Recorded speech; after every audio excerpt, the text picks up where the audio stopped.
Ayun po sila. Oh, Ay, mga anak. bakit ka nandito?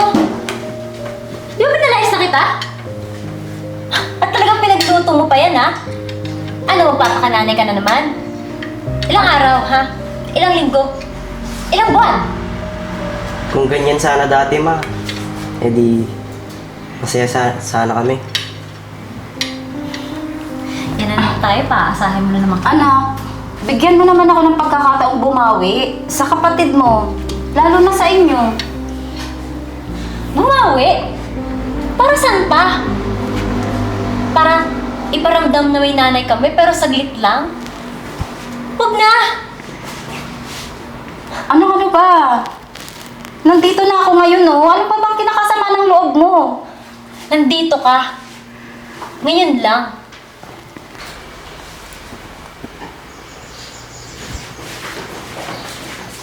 Hi, anak!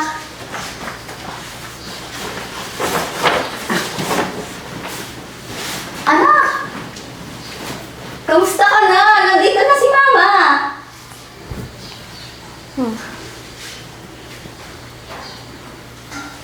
Anak, hindi ka ba masaya na dumating na ako? Masaya? Payakap naman, anak! Ayoko. Aalis ka, ngayon babalik ka. Anak, alam mo bang ang tagal ko hinintay yung araw na to? Yung makauwi na ako para makita ko kayo. Teka, nasaan nga pala yung mga kapatid mo? Hindi ko alam. Ba't ka pa ba umuwi?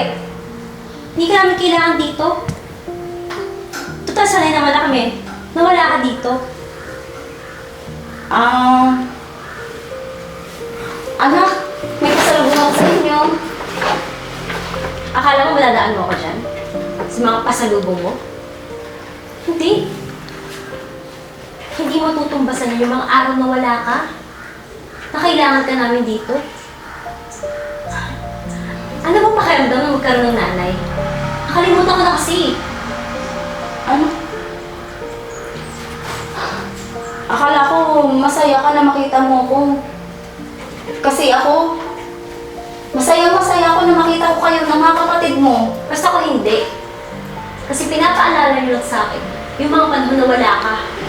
Yung mga panahon kailangan ka namin dito. Pero wala ka. Ba't ka pa ba umuwi? Doon ka na lang. Doon ka sa ibang bansa. Magpakasaya ka doon. Ano? Bakit ka ba ganyan? Hindi niyo kasi Nandito na ako, oh. At saka isa pa.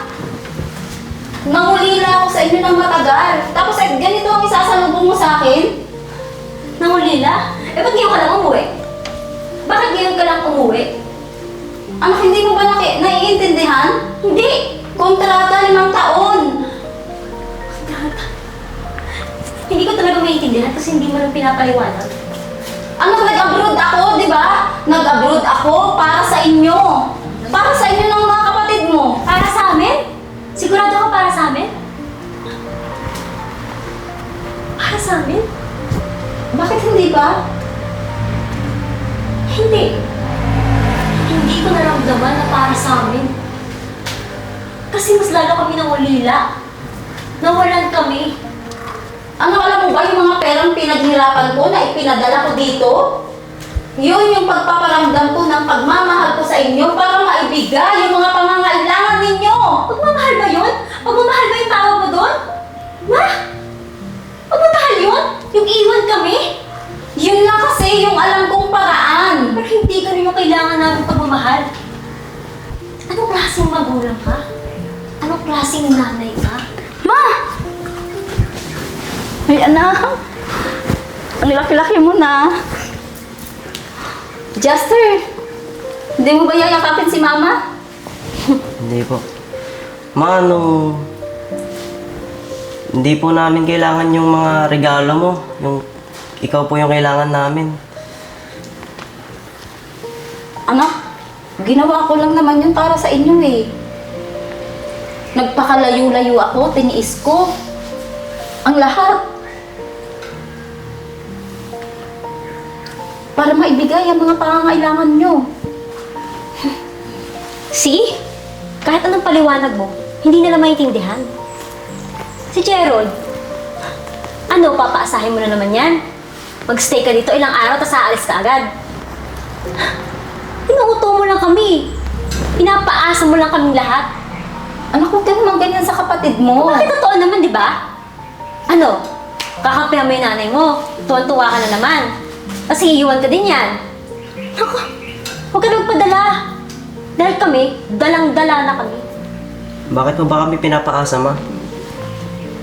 Hindi ko naman kayo pinapaasa, anak eh. Hindi niyo ba alam na nag-abroad ako? Hindi pagpapaasa yun. Naghanap buhay ako. Hindi ako nagpasarap sa ibang bansa. Anong paasa yung pinagsasabi niyo? Umuwi nga ako dito eh, para makita ko kayo. Para magkasama-sama na tayo. Hindi pera ang kailangan namin, ma. Ang kailangan namin yung nanay. Kailangan ka namin, ma.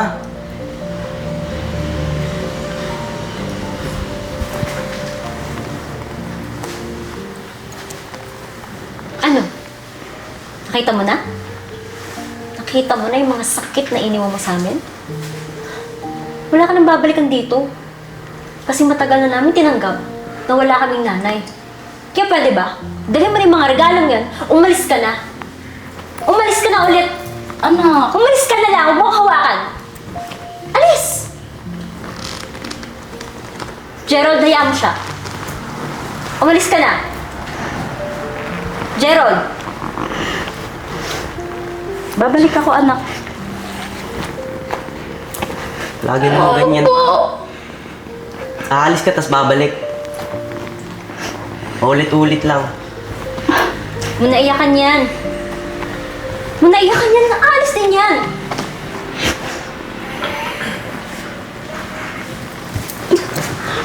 Babalik din ako anak ha. Nag-promise pa. Oh, dali mo to! Dali mo yung mga regalo mo! Hindi para sa inyo yan.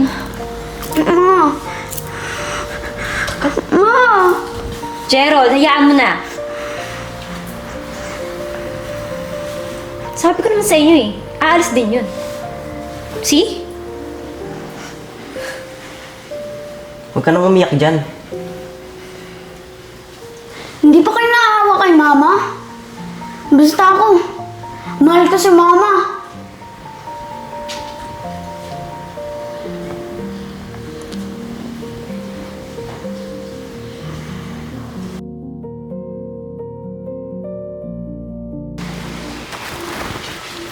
Anak Gerald.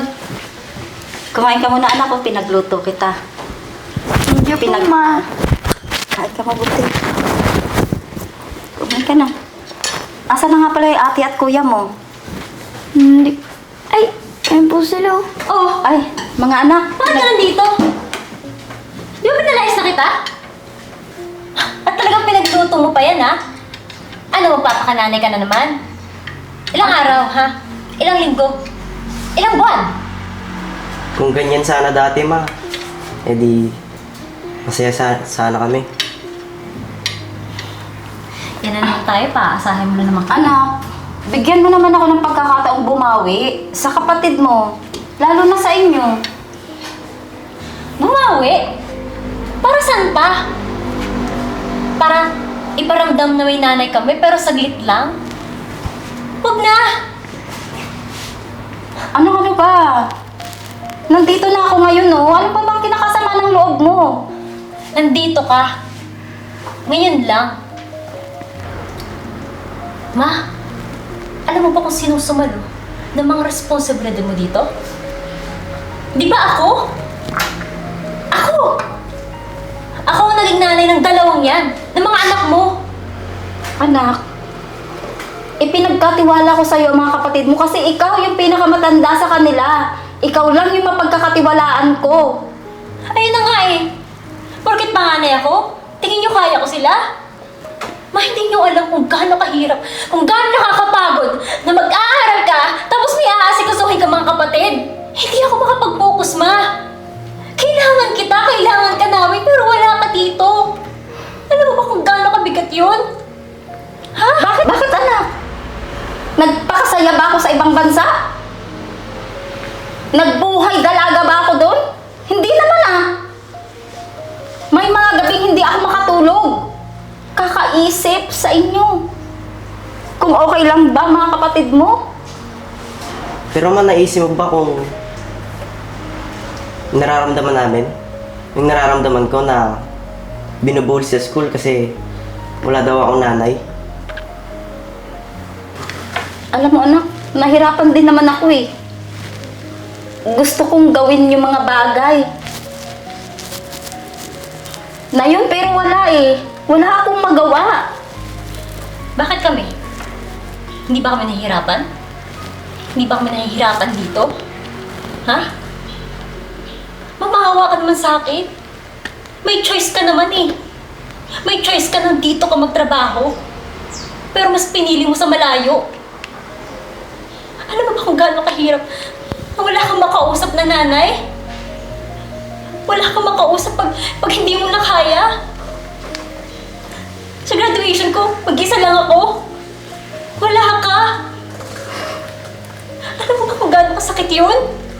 Anak, lahat yun gusto kong gawin para sa inyo. Wala lang akong magawa. Dahil iniisip ko, ang kinabukasan nyo, yung makaipon. May mga araw na hindi ako natutulog. May mga pagkain na hindi ko kinain para makaipon ng pera.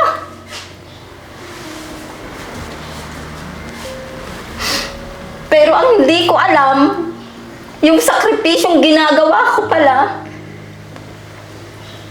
baliwala lang para sa inyo.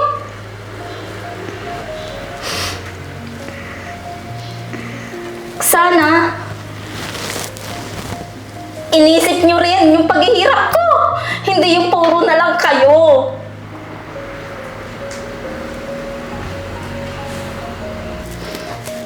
May mga panahon na naisip kong sana hindi na lang ako umalis. Kung alam ko lang na magkakaganito tayo. Kaso wala eh. Nandito na to. Hindi na natin maibabalik yung panahon. Pero siguro nga, tama kayong dalawa. Tama ka, Pao. Justin, tama ka.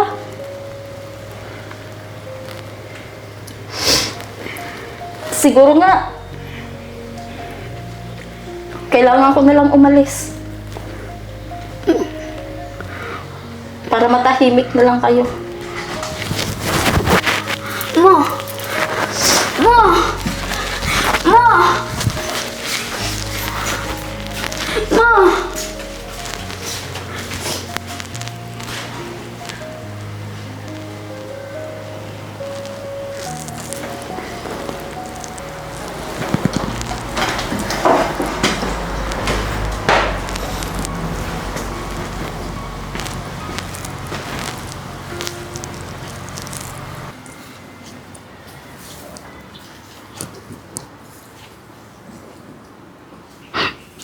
Ma!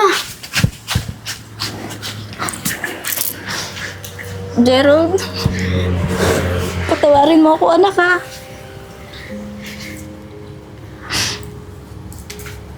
Hindi ko alam kung bakit ganun na lang ang galit ng kuya at ate mo.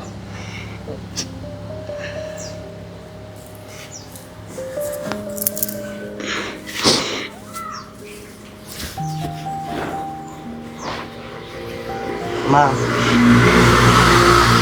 sorry po. Sorry po sa mga nasabi ko.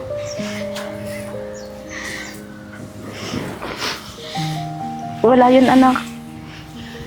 Ang importante, napatawad mo na ako sa pag-iwan ko sa inyo.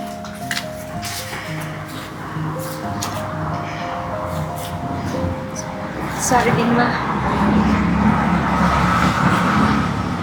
Hindi ko kasi nakita na nahihirapan ka din dun eh. Akala ko, kami. Mas nahihirapan kami kaysa sa'yo. Ano ba, sa totoo lang? Kahit kailan, hindi ko inisip ang sarili ko. Kayo lang palagi, yung laman ng isip ko.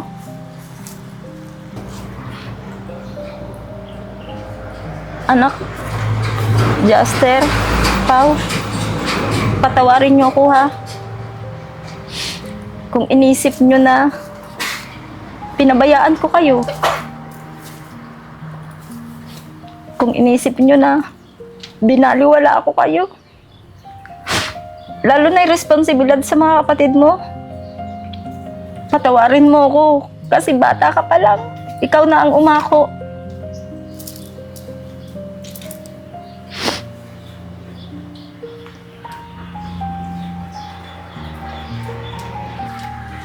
Hindi mo naman kasalanan yun, May. Nagkulang din kami sa pag-unawa. Pero pwede pa naman tayong bumawi, di ba? Ngayon nandito ka. Oo, mga anak. Mabawi ako sa inyo. Juster, Gerald, Pao, hindi na ako aalis. Talaga? Dito na lang ako magtatrabaho. Para magkakasama na tayong 4. Talaga ba, Ma?